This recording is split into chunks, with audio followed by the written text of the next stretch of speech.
Yeah. I called the clubs my second office. Well, music first of all, journey. take the word target demographic out of your vocabulary in the beginning. This industry is full of people who, and I'm looking directly at this camera, it's full of people who are on BS time. It just opens my eyes and to see that the world is bigger than just your block. You gotta have, at minimum, a 1-year plan. I mean, even if it's a word of advice. Yeah, there you go.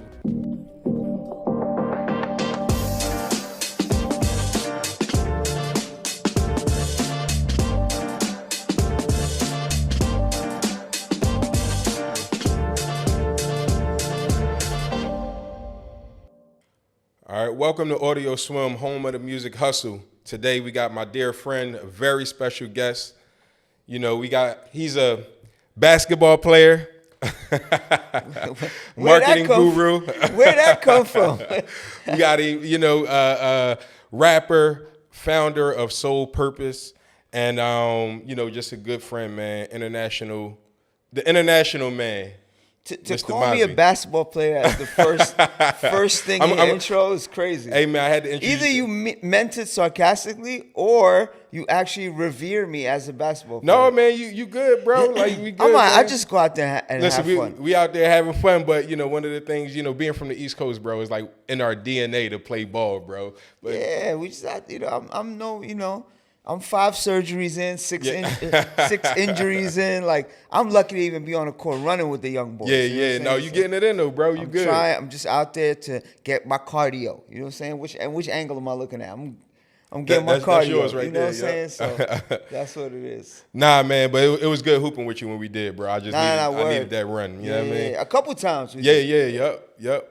But yeah, man, let's get into it, bro. So AudioSwim, the podcast, is mainly focused on the business side of music, and being as though you've been involved on all aspects of music, whether it's from an artist perspective, business perspective, started your own movement. I'm not even going to say it's just a company, it's a movement. It's a global, international movement where you have your philanthropic endeavors. I was messing up off air on that, but we have your philanthropy side of it, man. So number one, how does the global music scene shape you as an individual? It just opens my eyes and to see that the world is bigger than just your block or your town or your city or whatever, or your state. A lot of people I know are still in the same neighborhood. They haven't left. Yeah. So it just opens up a whole new horizon, you know what I'm saying, whether it's creatively or opportunity-wise with business or just networking with like-minded individuals and accomplishing things. Right. So it just shows that, like, as big as the world is, it's still it's small. Yeah. You know what I'm saying? Because especially nowadays, you could touch people from all around the world with a click of a button. And then jump on an iron bird and get there like this fairly quick. You know what I'm saying? So yeah, no, facts, man. So what inspired you to kind of think outside of the box? Like, instead of just thinking about the neighborhood or the block or whatever, what inspired you to think globally from a earlier time? I traveled a couple times when I was young, like real young. Mm-hmm. And then I saw a lot of times, like, similar parallel struggles people are going through in different places. Right. So I was like, wait, this is a lot of parallels. You know what I'm saying? So naturally, we can relate on so many levels. So when it came to something like hip hop culture, naturally, hip hop is such an infectious, and I mean that in the best way, infectious culture that it just gets people to gravitate to it from all around. Yeah. And even if we don't speak the same language, we do speak the same language. Right. And that intrigued me to like, what's going on over here? What are they doing over here?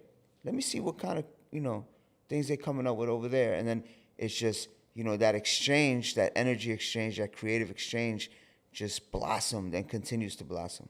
Right. No, that's dope, man. Because one of the biggest things that a lot of people do within the music industry is they only think about the target demographic that they have on their, like, whether it's their neighborhood, their city, or whatever.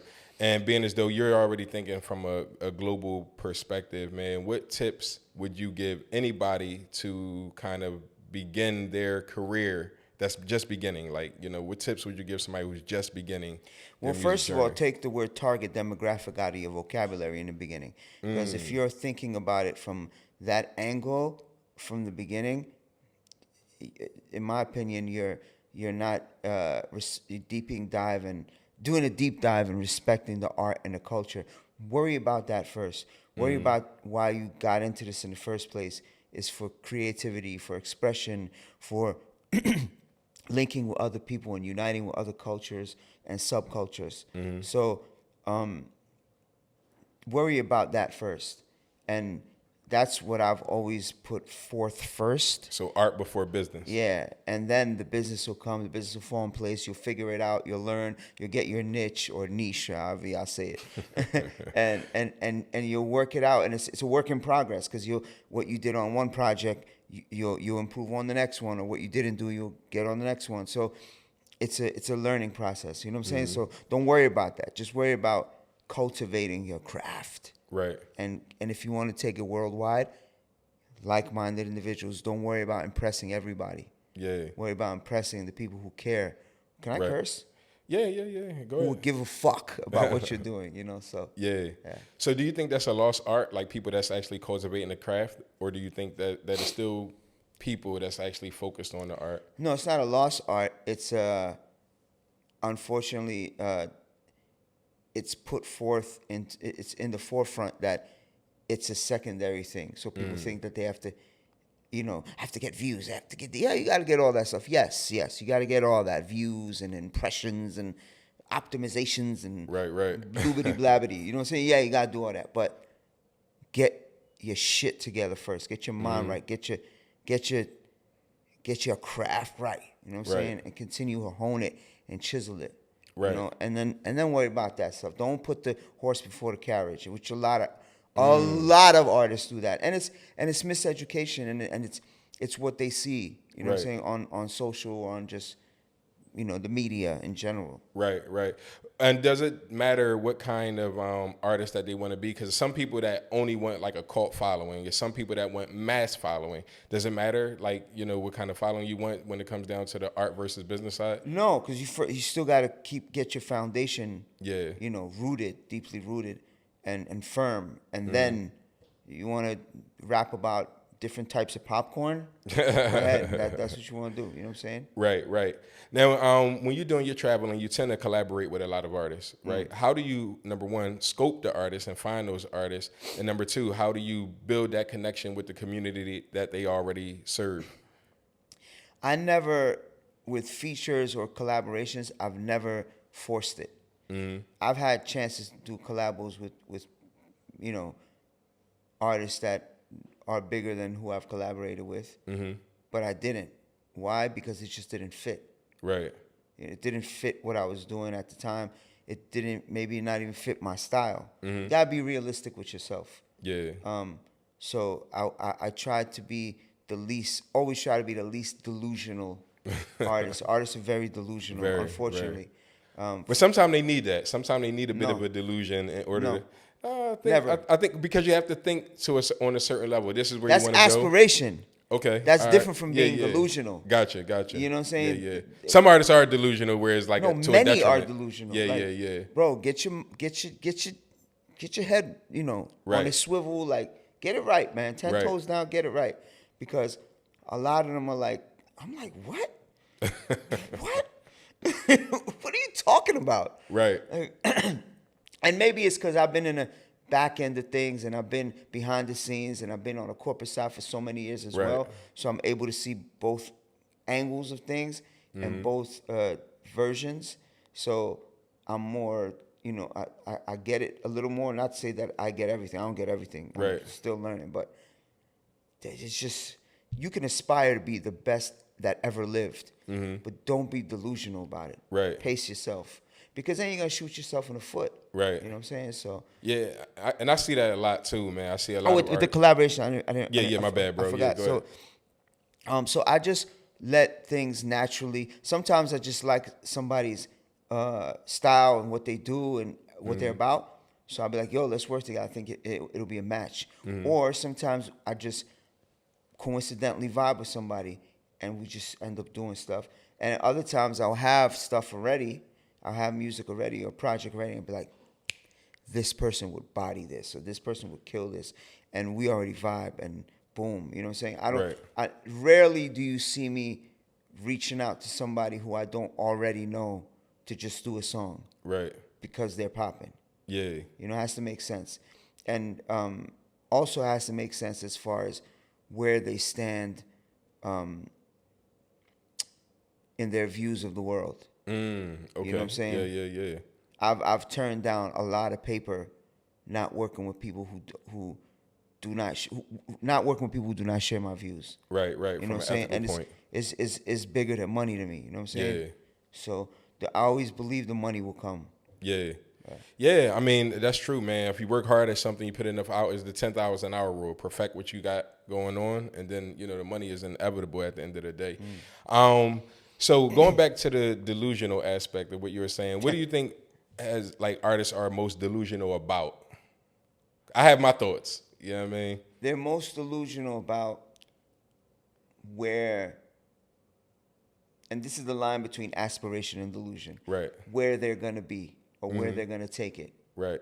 And comparing themselves you're comparing yourself to Michael Jordan, and you're a scrub on the basketball court in your neighborhood in the park, right? You know what I'm saying? Right. So like, I remember this. I'm not gonna name the artist who had a humongous, huge hit, huge. Like the hit was like #1 in the world, right? Wow, yeah. And the manager fixed their face to say that. Off just that huge hit, mind you, is the biggest hit of the year, #1 in the world. Right. But she fixed her face to say that he's going to be bigger than Michael Jackson. Oh, wow. From one song? Off that one song. Straight face, 100% confident. Like, you know how many times you have to do what you just did, your artist, to even hold a candle to Michael Jackson? Right. What are you talking about? Right. And are you feeding him this, or he's feeding you that, or you both are in a bubble of La La Land? You know what I'm saying? I don't know. So that's one example. Yeah, I mean, I've dealt with artists that literally don't know where they stand at in their career, right? So they think they like here, and you know, from a talent perspective, yes, they're talented, but from a business or career perspective, they're not there at all.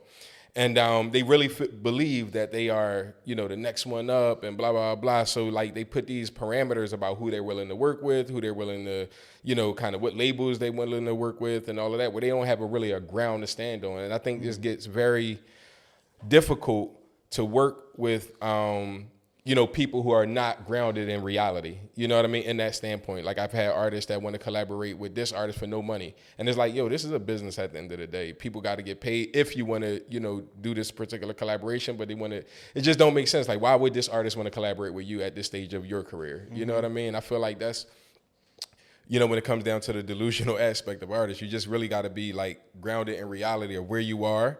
And then what are you doing to put yourself on that person's radar? You know what I mean? Because a lot of people don't even understand that you have to be on their radar. Just because I may have a connection or you may have a connection to that particular artist, don't mean he's going to get on the song with you. You know what I mean? And it just gets crazy. And some of them, man. If you have a bag, they'll take the bag and they'll do the song. Yeah, most of them. Yeah, but it's like, even then, is that how you want to, you know what I'm saying? Like, yeah. Or do you want to? Because you're going to force feed that collaboration. It's not yeah, or has it worked in the past? Yeah, it's worked. That formula's worked. But do you want to be like, that artist knows who you are and admires your skill set. Right. And it's like, yo, I want to work with this guy. Yeah, I still want to bag, but I want to work with you. Right. You know what I'm saying? Yep. And that level of respect is better to me than just be like, here's $1 gazillion. Let me get people to rap with me. Yeah. No, I get it from all perspectives, man, because from an artistic perspective, the person that's just giving you the bag, you're just going to drop a verse. All right, cool. But you're not going to really like think about it in the same sense you would think about it if it was a song that you really wanted to do. You just want the quick, you know what I mean? Yeah. Quick money. But you know, in all reality, we live in an era of like cosigns, right? Where you have to kind of get cosigned from someone far as your marketing experience and your, doing what you do on the corporate front, how has that whole aspect of collaborations help with marketing and all of that? I mean, cosigns are important. Or cosign, yeah. Yeah, cosigns are important if you are, you want to go for the gusto, like you want to be like major label artist that has that hit, and Right. that's more important than if you want to have that independent grind, Right. and find your niche audience and get your cult following, and then collaborations can be important, can help down the road or while you're on your climb, Right. but they're not as important as they are if you're trying to, roll the dice, roll the roulette, and catch that one lick. Right. You know what I'm saying? Yeah. So yeah, in a major label standing, if you have that aspiration, then yeah, a collab can help you a great deal. Yeah. Yeah, and I think that's part of like. But even that has to seem like it's organic to the masses. It can't Yeah. seem contrived. You know what I'm saying? Yeah. And if you're using a collab for like marketing purposes, man, I think there's different ways that you could do it, because I worked with one artist who was willing to pay somebody to be featured on their album. You know what I mean? Because not because okay. yeah, not because they wanted the bag back, because they wanted the audience from that particular artist.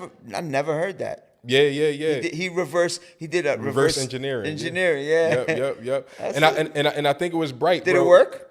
It got him a little bit more got him a little bit more notoriety, I would say. But did that person really take off? I can't say. Is it because he didn't have a great follow-up game, or is it 100%? that follow-up consistency game is your spinal cord? Right. Woo, that's your spinal cord. Yeah, man, and that goes into like the marketing plan. Like, so if you're going to do it, have a plan to kind of, once you get this added attention, have a plan to kind of grow. You know what I mean? That. Check this out. You gotta have, at minimum, a 1-year plan. Yeah. Minimum. 1-year rollout plan. Minimum. Yep. For your music. Will things change? Yep. Will things rearrange and templates and dates, alter? Yes, but bro, you have to have at least a skeletal plan for the year. 100%.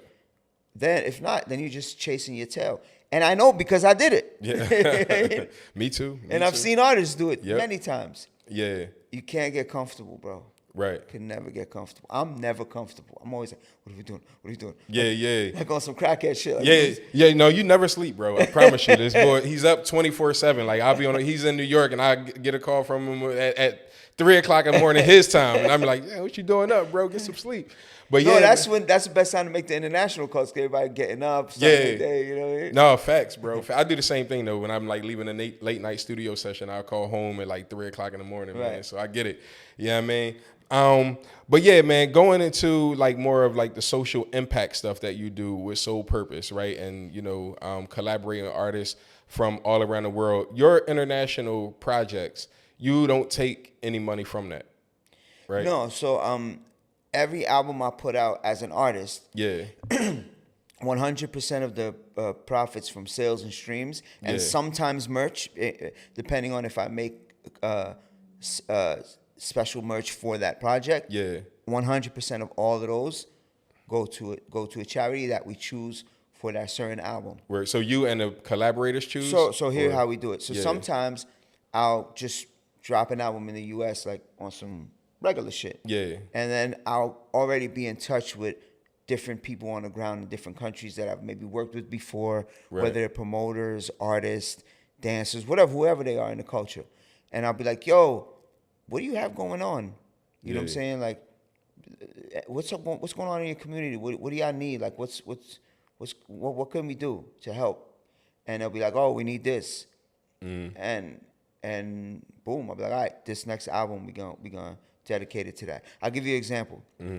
I was in, it's bugged out how you travel and things work out. I was in Thailand, and I met this girl from Uganda, right?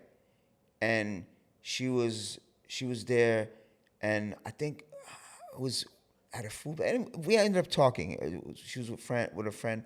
We ended up just talking because I've been to Uganda a bunch of times. Right. She was just visiting, or she lived She was there? visiting. Okay. I think she was working. I don't remember. Yeah. But we ended up talking. We were eating, and then I was like, "Yo, what's going on?" And you know, I've been to Uganda many times.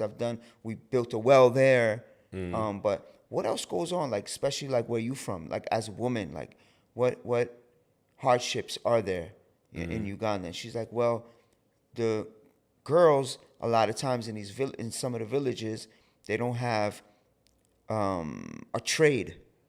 So like, yeah, they go to school, then they might go to college, but some of them can't go to college, so they don't have a trade, like maybe like well, not wood shop, but like something cook a skill skill set. Yeah. So you know, a lot of times they gotta just figure it out, and it's sometimes tough for women, Right. especially young women. So I was like, what do you think? Like, what is good for some of the like middle schools or junior high schools, whatever? And she's like, I think sewing machines would be good, so they could learn how to sew. Yeah. And maybe they could start their own business, Right. clothing line, whatever it is. I was like, that's amazing. So I knew I was finishing up an album, and I hadn't figured out a thing for it, a charity for it, back home. So I was like, you know what? I'm gonna get back with you. I'm gonna holler at you. So I finished the album. I hit her up. She linked me with somebody back in Uganda because she was still in Thailand. And then I reached out to somebody else I knew in Uganda. And she was like, yo, I got this other area that also needs sewing machines. Right. So I was like, oh, dope. So now we had 2 different areas in Uganda, 2 different like villages, but like it's a cluster of villages, right? So Right. 2 different whole areas that we can provide sewing machines to. So then I was like, yo, I want to source a local place in Uganda. So I don't want to buy something from China and Alibaba and ship it Let's over. Yeah. support the business people in there too. So one of the women helped me find it. We sourced somebody, and they had the sewing machines. We went first to the first village, and the woman who sourced us we went to the second village, and we got them sewing machines. I brought one of the store guys that was part owner of the store, or like the manager, and he was assembling them. He assembled all of them, and he kind of like gave a quick tutorial on how to use it. And I mean, it's self-explanatory. It was the pedal joints. Yeah. Off to the races. Word. You know what I'm saying? Now, did we get them like 50 sewing machines? No. I think we gave them like per school, we gave them like 10, I think. Yeah. You know what I'm saying? But that's all More from than- album sales, streams, bro. Right. And that's directly from producers donating their beats, camera people helping with video, people helping me with social media, like other marketers helping me out too, other rappers who collaborated, all the fans, all the supporters. That's everybody. That's it. People on the ground in Uganda who drove us. Like, it's everybody collaboratively made that happen. It's not me. It's never me. Yeah. It's us. And it's such a blessing. Like, sometimes this shit makes me cry, bro. Like, I'm some kid from some city in America that came up in humble beginnings, whatever. And then now I'm here in an African village. Like, you know, that's just one example. I've been over 50 countries. So this is just one example. You know what I mean? Yeah. And how I met somebody in Thailand and it rerouted to Uganda. Yeah, that's crazy. Like You know what I'm saying? three different cultures, you know what I mean, that you were able to put something together and just by visiting. But that also goes to your power of networking, bro, and your power to being able to kind of like meet people and then figure out, you know, what we can do together. You know what I mean? Because you're like one of the most selfless people who I've met in my life, bro. Like, you're always willing to lend a helping hand. You're always willing Unless to it's food, then I'm selfish. Yeah. Give me my food, yo. Don't play with me. You know, you're always willing to lend a helping hand and give somebody advice or, you know, whatever, bro. Like, how important has your personality, number one, but then two, like the power of networking been to you and shaping your identity? Nah, it's everything, bro. Even I remember when I was heavy in the clubs in New York. Yeah. I called the clubs my second office. Yeah. Because I wasn't there to drink, smoke. I was there to, who's there, who I need to meet. Oh, you're going to be there tonight. I'll see you there. I couldn't tell you the amount of business I got done in these clubs, these events, these shows, these industry, you know, nights, whatever it was. Massive amount. Like Word. easily 50% of my career is based on me going out and building with people.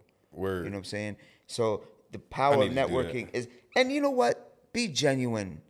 Don't be an asshole. Like don't Yeah. be. People are gonna see that. People are gonna see that you're some kind of like leech. You know what I'm saying? Yeah. Don't be that. Word. Be genuine, bro. Don't offer to help somebody or offer to be there for them just so you can maybe later, Figure out the way get to. something out of them or have ulterior motive. No, just help genuinely because you vibing with them. You're on Word. the same frequency. And then, if it's meant to be, some people came back and helped me when I needed. Some people didn't. Some people Yeah. said fuck off. Not really. But in not so many words. They were like they Right. didn't come through, which is whatever. I didn't do it originally for that reason. It's fucked up that they did that, but Yeah. it is what it is. I did what I did because it was the right thing to do. Right. I did what I did because it was genuine. Yeah. And that's how we built. That's how me and my core base of people are built. Word. You know what I'm saying? And you got a different kind of grind too, bro.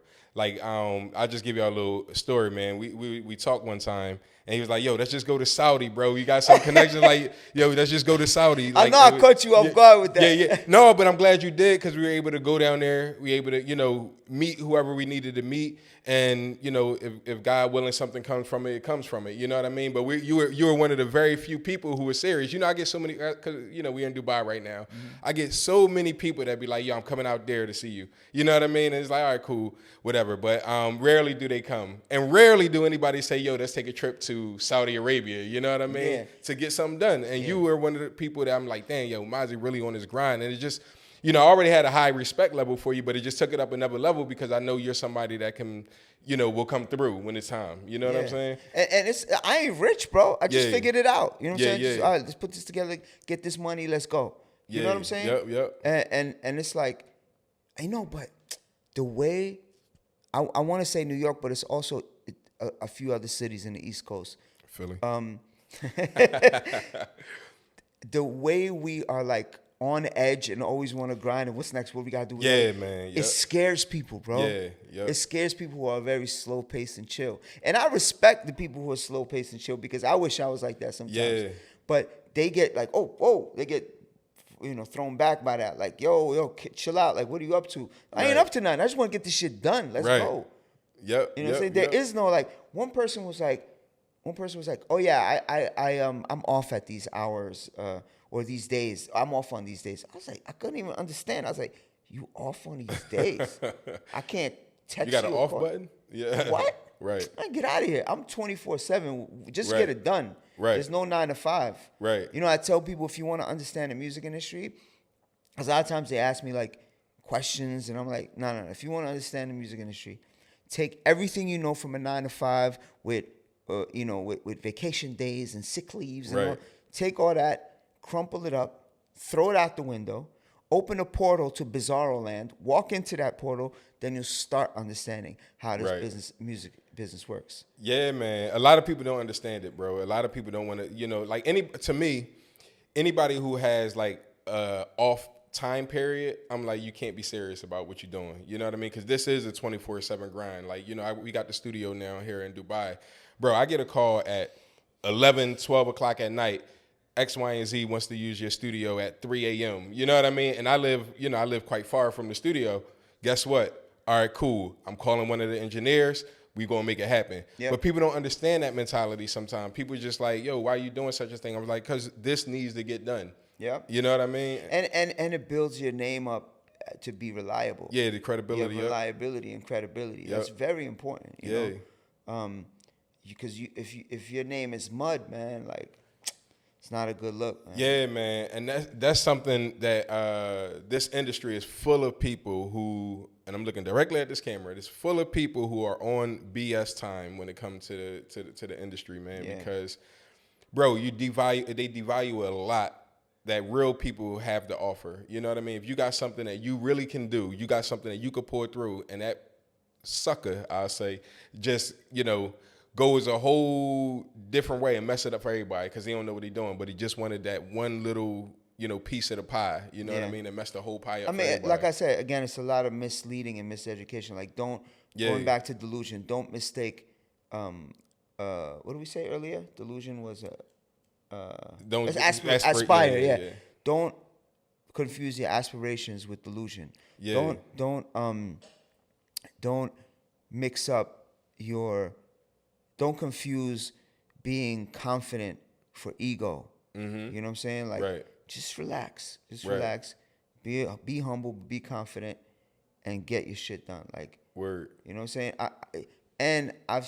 Bro, you gotta be nice to everybody, bro. You gotta give everybody respect. Yeah, facts, bro. You got facts. even from the janitor who's cleaning the floor to somebody who can't. Real respect is when you are nice to somebody who, in your eyes, can't even do nothing for you. Right. You know what I'm saying? Right. No, I agree. And you'll never know who that person. I've been nice to people just off GP because they're around and I'm saying hi to them or I get introduced to them. Yeah. I don't even know who they are, and they end up being like CEOs or whatever. You know what I'm saying? Yeah, man.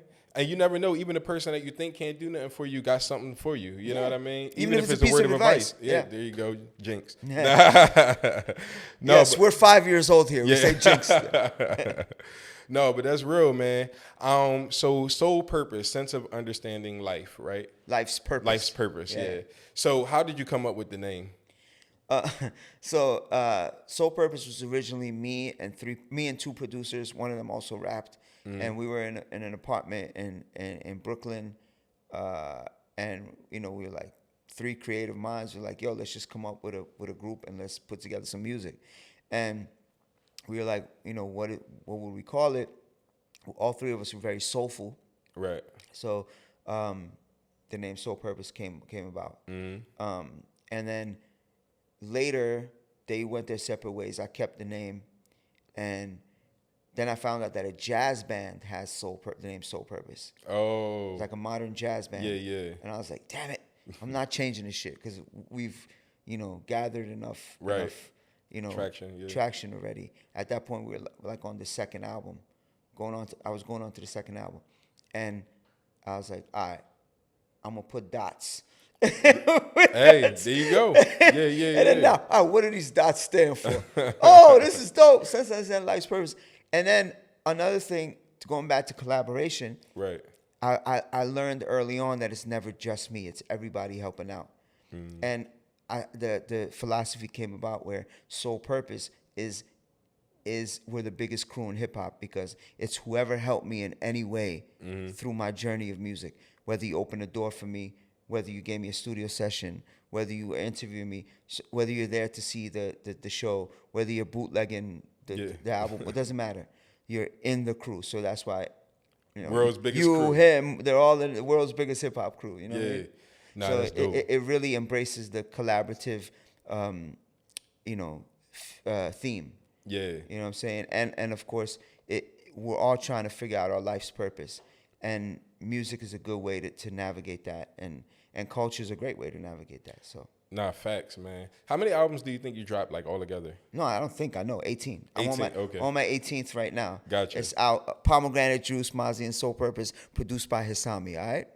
Yeah, make sure you tap in, stream, download, buy, and all the profits from that is going to an orphanage. And if you want to know what orphanage, holla at me. It's an orphanage in this area, by the way. A word. Yeah. A word. That's dope. Right. So out of all of your projects, what has been your most surprising collaboration?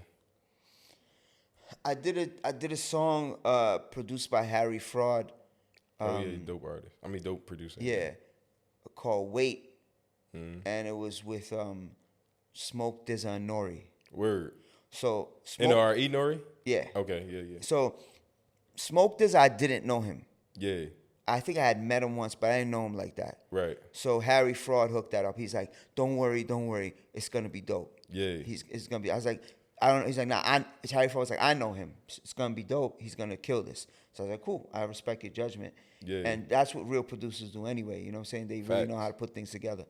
And then Nori, I thought he would sound dope on it, and I known Nori before that. I knew him, and a good friend of mine put it together. And you notice, guys, I'm not naming any names. Yeah. I'm keeping names out of it because if I forget one name, the other person's gonna be mad. Yeah, So yeah. I haven't I named get one it. name yet. I mean, Well, except for those two. the but collaboration did because you asked about Yeah, but yeah. as far as like who they were, Yeah. keep staying. You know what I mean? I don't want to forget anybody, mess anything up. But a very good friend of It's, mine. it's the world's biggest hip hop crew, bro. You're going to Right. forget somebody. You know, again. A good friend of mine hooked it up, and we made it happen. Word. And then as far as your that was the most surprising one, right? So what was your favorite one? Oof, there's so many, bro. Yeah, like yeah. the collabos I did in South Africa, because South Africa, and I will say this very You were ahead of the game with that too. yes, and will say this only because I was going out there. Right. I'll say this with the utmost confidence. Outside of the U.S., the best English-speaking MCs are out of South Africa. Word. I'll put my money up. Put your money up if you don't believe me. They're nasty. Word. So yeah, a lot of the collaboration I did on that album was crazy. Word. They're so talented, and some of them weren't even rapping in English. They was rapping in Zulu or Xhosa, or I can't do the click. Sorry. Yeah. Xhosa. Yeah. Something like that. So they were just so talented, bro. But there's so many, man. There was some out here, and I mean not out here. Oh yeah, out here, yeah. Yes, I did some like fire here too, ones bro. here. Yeah. There was some fire Word. collabos, EPs I did here. Yeah. You know what I'm saying? With Tack. Yeah. With Pav. Word. So we did some shit out here and in the US. There's so many, bro. Because Yeah, I only yeah. work with people that I think are super dope, and I know we're gonna gel. Word. You know what I'm saying? Word. I did a whole EP with Oterel, who's a female MC from South Africa, off the first joint that we did because she was so fire. Word. And we did that in one day. We finished that. A day? One day? One day. Got the beats together from See, this is what I'm talking about with the hustle, bro. Like, one day. All right. Yeah. Yeah, it was January 1st. I forgot what year. It was January 1st. We sat down and these two producers in their crib, and they were feeding us beats, and we were picking them. We wrote them, recorded it. They did mixes on it right there the same day, bro. Man, mixes weren't done, but they did. We basically had it done in one day. Took 17 hours. We did it. The Man, EP. that's crazy, man. How many songs? Like 6. Yeah, that's wild, bro. Between 5 and 7. I'm not sure. It was 6 or 7. Yeah. That's wild, man. Yeah. What's one misconception that people may have about your brand? So, I've never said this.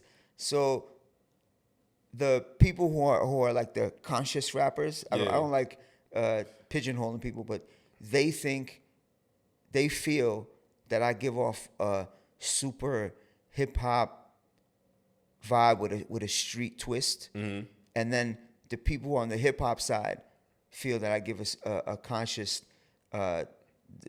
message all the time with a street twist. Yeah. So it's like, what? I can't say. I'm third culture. I'm third culture all over again. You know what I'm saying? So like, I feel like I give a little bit of everything. You know what I'm saying? Right. It's just soul music, bro. Yeah. It's soul music. Sometimes I'm mad. Sometimes I'm sad. Sometimes I want to fight. Sometimes I want peace. You know what I mean? So. Yeah, and you one of the most diverse artists, man. Lyrically, you fire, you know what I mean? Delivery, fire, everything. You know what I mean? Because I'm always a student, bro. I'm always a student. I go into every track wanting to body that shit, but at the same time, I'm not gassed off myself. I'm always learning some shit. You know what I mean? Right. And from a corporate standpoint, like going to like your corporate job, would you, if you were to see you, right? How would you treat you as an artist? How would the corporate you treat your... Wow, very, very interesting question. I would definitely help me get on more tours and festivals. Because that's where my strong suit is. Right. It's the live show. Right. You know what I'm saying? So I would really set up myself up with a touring agency or somebody who could really help me with that. Because that's been, even though I've performed and toured around the world. Right. But I feel like it's not enough. There should be more. Yeah. You know what I'm saying? I should be like something that could like tour for years. Yeah. You know what I'm saying? Like on some roots shit. You know what I mean? Yeah, because I mean, you kill your live show too, bro. I love the stage. I love the stage, you know? Right. Man, how do you maintain that energy? How do you maintain that energy? Yoga. Yoga. Yoga, vitamins, Word. Stretching, like just trying to stay. Word. You know what I'm saying? It's tough with traveling and just life. Life be lifing, but yeah. Yeah. What's your favorite part of the music industry? The live show. The live show. The live okay. show, bro. The live show. Gotcha. Nothing like that live show. Yeah. Who's your favorite live performer that you've seen? I'll give you a few tops. Yeah. Outside of yourself. Right. As far as hip hop goes, Busta, MOP, a lot of the classics. You know what I'm saying? KRS-One. Yeah. A lot of the classic dudes. They're still venomous on stage. Yeah. You know what I'm saying? But yeah, like, and a lot. See, I pride myself. Always prided myself. Is that a word? Yeah. It's a word to me. I get it. and watching live acts. Like, I've watched almost everybody perform live, and even if sometimes I know they're whack, I'll go watch them because I learn what not to do.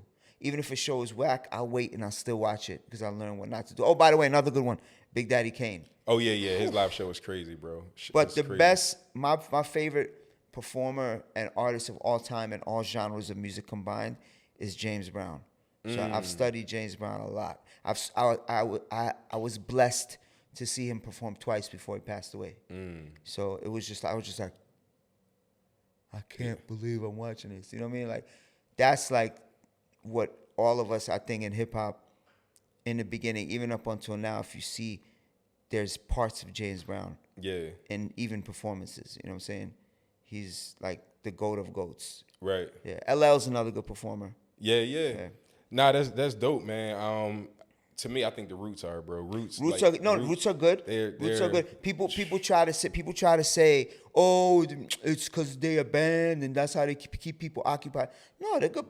They're good performers. They're good performers. And Black Thought is a machine. His breath control is crazy. No, he's a machine. That guy's a machine. Yeah.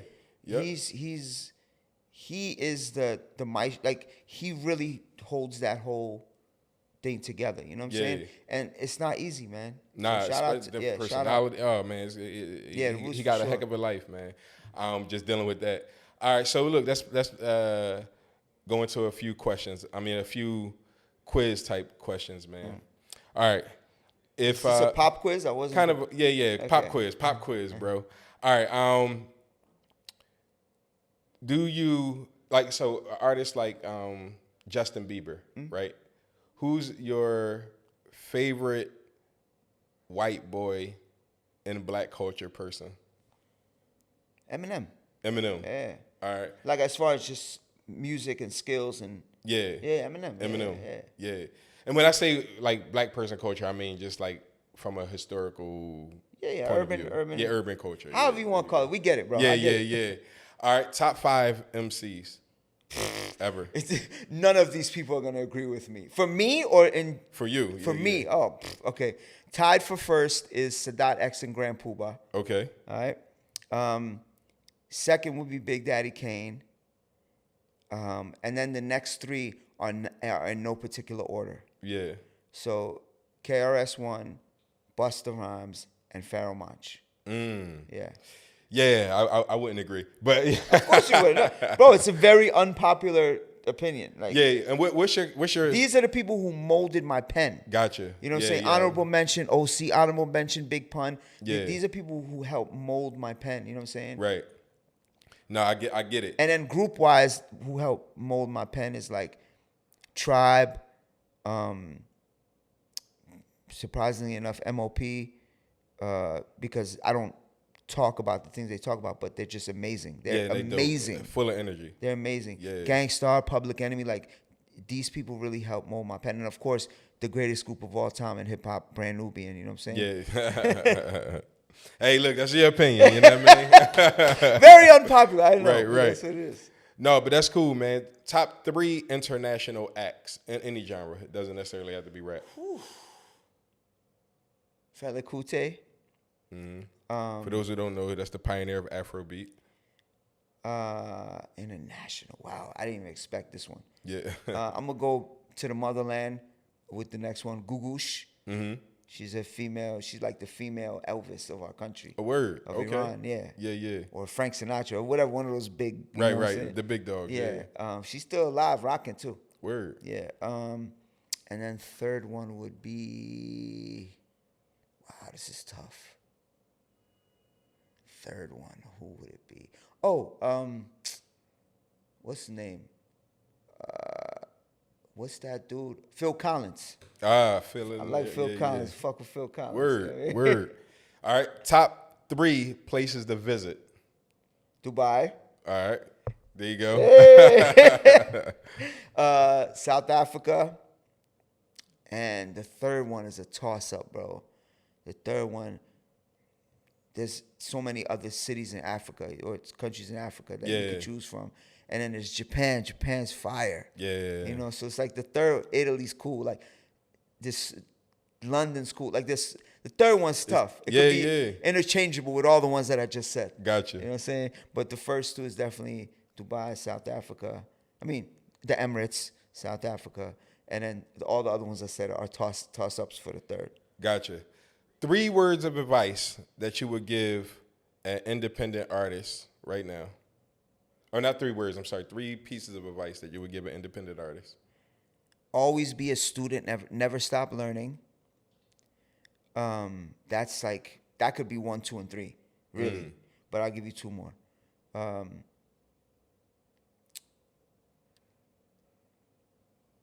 Don't be afraid to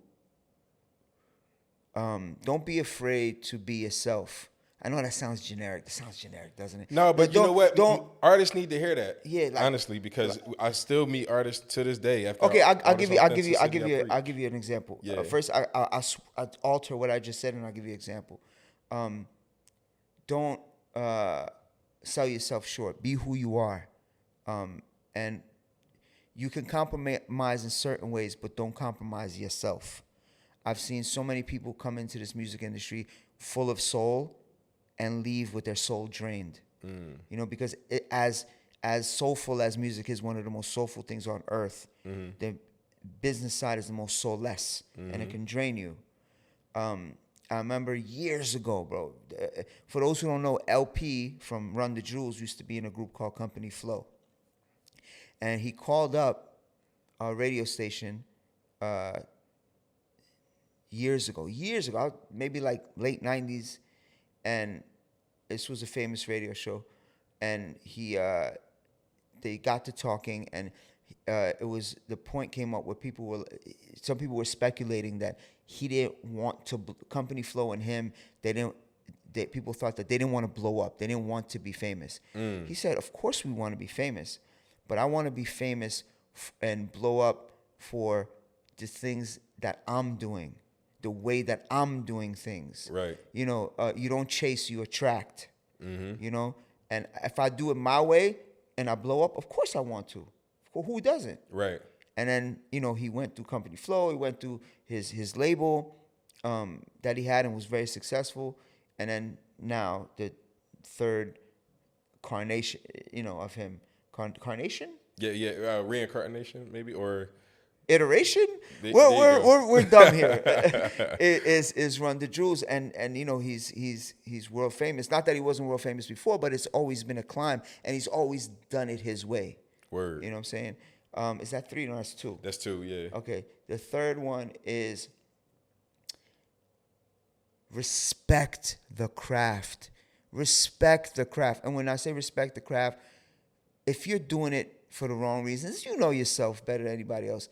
Just don't do it. Yeah. Respect the craft. Please, please, please respect the craft. And study the pioneers and know where where everything comes from. No matter what you do, whether you're a folk singer or bluegrass or hip hop, doesn't matter. Respect the craft. Really go into what this is about, what you're doing. You know what I'm saying? Word, 100%, 100%. Well, man, I appreciate you for appearing on AudioSwim Podcast, home of the music hustle, recorded right here at On Air Podcast Studios and Wave Sound Studios. Yo, this is a dope book, by the way. I appreciate it, man. Who wrote that? Your boy, you know what I mean? But yeah, The Art of the Music Hustle is still in stores, man. You can find it on Amazon as well as Barnes & Noble. Anywhere you get your books at, you know, you can find it anywhere. The Art of the Music Hustle, a playbook for independent musicians. Let's get it. My name Berto. We had Mazzi, and we out.